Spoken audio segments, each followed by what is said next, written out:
Hey, my beautiful gods and goddesses. Another quick episode of Adonis reviews. Today, I thought to quickly go over the Crysis Remastered Trilogy.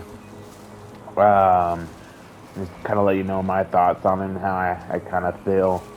Uh, so I got the whole pack, all three games for like $40, I think.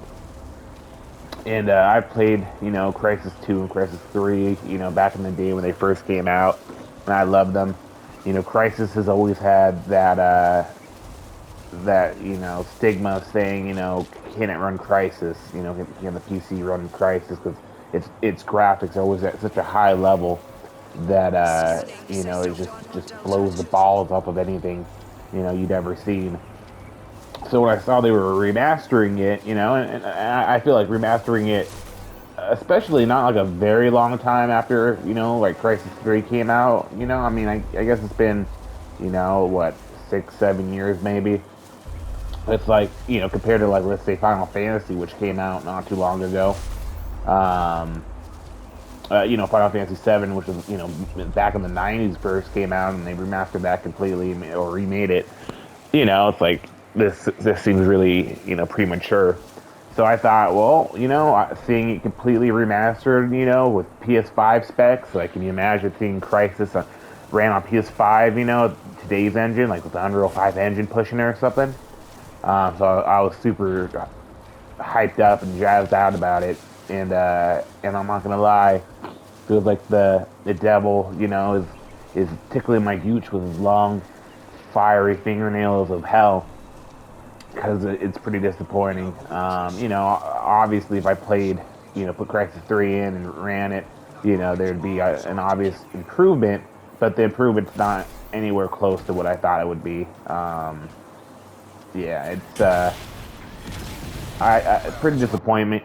Overall, and it's a pretty disappointment. I'd say if you never bought Crysis before, and this is like a brand new game, and you want to see, you want to play Crysis for the first time, getting the whole trilogy for $30, so technically $10 a game might be worth it. I'd say would be worth doing. But if you played Crysis before, and you're strictly going to get it for the reason I got it, which was, uh, just to try to play it, in beautiful Can It Run Crisis mode, and beautiful PS5 or Xbox Series X version, and see if it really pushes the graphical limit.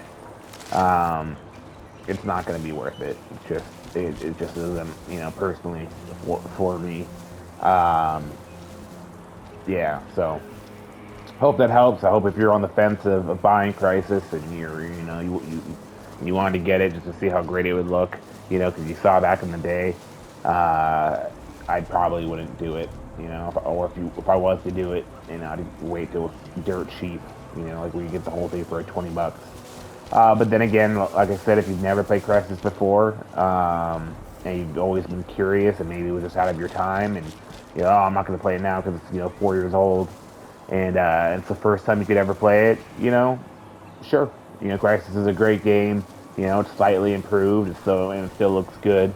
Um, Obviously, Crysis 3 looks better. I feel really disappointed from how Crysis 1 looks. I feel like, obviously it's better from what it was, but, it's definitely not even distribution. It's not the same quality for each game, even so they remastered it all. So, if you've never played Crysis, and you want to get into it, sure, $30, I'd get it. But if you played it before, I'd wait until they do something more with it, because it's to me it's not worth the price, even if it's all three games for 40. Hope that helps, my G's and Giettes. You guys have a good one.